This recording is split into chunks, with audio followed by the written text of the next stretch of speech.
I am incredibly excited to be here today because I want to tell you about an idea that's shaped the way that I look at the world, and I think that anyone can use to look at your own world, whether you're working in finance, business, journalism, or just looking around your everyday life at things like face masks, dogs, chocolate. Really. And the idea comes from the world of cultural anthropology. Now, I know to many of you that might sound pretty weird. But I'm talking to you because my own life story has been bound up with that. Today, as you see me, I am a journalist. I live in New York, I work with the Financial Times, and I spend much of my life talking to people who work in the world of business, finance, technology, etc. That's my kind of world today. Excuse the rather bad hairstyle. But I didn't start out like that. I actually started out, before I became a journalist, as a cultural anthropologist, looking like this. I did field work, as we call it, in Soviet Tajikistan, on the borders of Afghanistan. Now, what cultural anthropology does is try to study human culture, all the assumptions that we inherit from our surroundings, and we don't often think about, but which shape us deeply in terms of how we think, live, and act. And anthropologists do this in two distinctive ways. Firstly, they believe in getting out and getting our feet dirty and trying to participate in people's lives to understand them, which is why I'm wearing Tajik clothes on the borders of Tajikistan, where I was living. But also, they believe in not just studying cultures that we already know that are familiar, but cultures which are unfamiliar. That can be on the other side of the world, it can be down the end of the street, a different profession, or, shock horror, a different political party. And anthropologists do this for two reasons. Firstly, understanding people who have a different point of view to you is very helpful for making sense of the world. Duh. It's something we ought to all know, but actually it's very easy to forget today. But secondly, empathizing with another way of looking at the world can help you to understand yourself better as well. And the reason is that there's a wonderful proverb which says, "A fish can't see water. A fish can't see water." None of us can see the assumptions that shape us unless we jump out of our fishbowl, go to somewhere completely different, talk to other fish, and then look back at ourselves to try and understand the assumptions that shape us. In my case, I did that by going to Soviet Tajikistan, but later on, I used that perspective of jumping out of my fishbowl to look back at my own world, where I now work as a journalist, to look at the world of finance, to look at the world of business, to try and look at it with fresh eyes, and to see not just the parts of the world that are obvious, but the parts of the world that we don't often talk about, the social silences. Now, I used that framework to help me predict the great financial crisis in 2008. In particular, I spent much of the years before that going to investment banking conferences, which are gigantic ceremonial rituals, which are rather similar to Tajik weddings. It's true. They pull people together, the scattered tribe, they reaffirm their social ties, and they reaffirm a shared worldview through rituals, not through dancing, but through hanging out by the bar and having PowerPoints. Same function. But I did that in the world of high finance. But what I want to make you think about today is that you don't have to be using these tools in Tajikistan or Tokyo or Wall Street. You can actually use them to look around your own world today, your everyday life. You can use them to look at something which is completely different from either Wall Street or Tajikistan, the world of dogs. This is my dog, Charlie. Adorable, smelly, out of control. And when people ask me about my dog, I often say, "Charlie, she's part of my family." I bet many of you who have dogs will say exactly the same thing. But here's something to think about. If you are in America or Europe, you think it's kind of normal to say that your dog is part of your family. I can tell you, though, that if you're sitting in Tajikistan or most other cultures which are non-Western, saying that a dog is part of your family makes you look really weird, if not exotic. Because the reality is that in many cultures throughout history, animals have been defined in opposition to humans. Dogs lived out in the fields, or live out in the fields or the yard. They might come in the house. They didn't come into the bedroom, and they certainly didn't come into the bed. Charlie's not supposed to be in my bed, but hey. And the thing to think about that's interesting is this. What is different in these different contexts isn't necessarily the dog. It's our idea of family. Many non-Western cultures have an idea that a family is something that is imposed on you and it's pretty non-negotiable.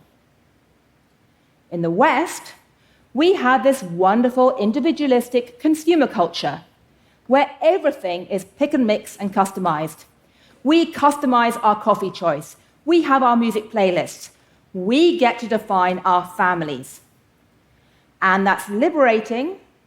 It's also sometimes quite nerve-wracking. And what it means is that people say, well, if I want to put a dog in my family, I'm going to put a dog.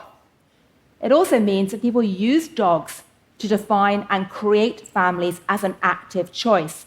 And what is interesting is that the issue at stake here is not about the human and the dog relationship, let alone your dog versus dog relationship. It's humans to humans. And that's something you need to think about if, say, you're in the business of selling dog food or you just want to get a dog. And it's something very hard to see unless you jump out of your fishbowl. Or, for another example, think about cell phones. I spend a lot of time with my teenagers worrying about why they can't get off their cell phone. And the normal way that people talk about that is to say, well, they're addicted to cell phones because, guess what? It's those algorithms, screen time, it's the technology. But an anthropologist called Dana Boyd went out a few years ago and tried to look at teenagers in the wild with their cell phones and realized that when you observe teenagers with this kind of broad anthropological perspective, when you try and look with a worm's eye view, not a bird's eye view, actually there's something about teenagers that's quite remarkable, which is that 50, 100 years ago, teenagers were physically roaming in the world a lot. They were on their bikes, they were walking around the streets, they were congregating in fields. They could explore the world, test boundaries, essentially have adventures without parents watching. Today, in many American contexts, they can't. Never mind lockdown, even before that, because of stranger danger, because of overscheduling, the only place they could roam without parents watching was in cyberspace with their cell phones. So is it any surprise that teenagers love their cell phones? If you want to change behavior, you can't just look at the phone, the noise. You have to look at the physical experience, the silence too. And again, that's hard to see if you just know one fishbowl. Another example, what is sitting at the end of your noses right now, or hopefully called your face mask? In the last 2 years, we've heard a lot about how face masks stop germs through that physical fabric. But they're cultural signaling devices too. They send messages to your own brain to remind you to change behavior, to each other to show whether you respect science, whether you're upholding community norms. And although doctors don't often talk about that cultural aspect, we need to, because one thing we've learned is you can't stop a pandemic just with medical science or computer science. You need to think about social science and behavior. And behavior could change. Because there's another thing about those face masks, which is that effectively they have shown how culture can change. We weren't wearing them 2 years ago. And culture can change in all kinds of surprising ways. Culture isn't a box with rigid, static sides. It's more like a river that flows. And if you want to understand that, think about one last issue, which is chocolate. Hooray. Kit Kats started life a century ago as a British brown biscuit. It then went around the world as an export, turned up in Japan, and some local Japanese teenagers, about 20 years ago, started using Kit Kats as good luck tokens for exams. And then they started adding Japanese flavors like soy sauce, wasabi, green tea. And then it became a Japanese biscuit and a Japanese souvenir, and then was sold back into Britain, where today you can buy green tea Kit Kats. And they're actually made in Germany. So today, a Kit Kat is British and Swiss, because Nestle owns it, and Japanese and German. Culture is a river. It changes. New streams come in, and that is fantastic. And that is one of the big ideas I want to leave you with last of all. Because right now, as we speak, COVID-19 and the lockdown, in many ways, has been an extraordinary period of culture shock. It's given you all what anthropologists experience when they go to other cultures. The chance to be jolted out of what was normal and to look at your world again, to become a stranger in your own land again. So, however much you might hate that experience, however much you might be scared by that culture shock, the lesson from anthropology is this: don't run away from culture shock. Seize it as an opportunity. Recognize that lockdown has kept us all trapped with our own tribe, physically, our own pod. We've gone online into echo chambers. But now, more than ever, is a time when we need to jump out of our fishbowl, go talk to other fish, widen our lens, not just so that we can understand the rest of the world, which we need to, but also so that we can understand ourselves better too. And just think of that when you see a dog, a Kit Kat bar, a face mask, or your cell phone. All of them show the power of culture, why culture matters, but why culture can change, and why, right now, we have an opportunity to rethink that. Thank you.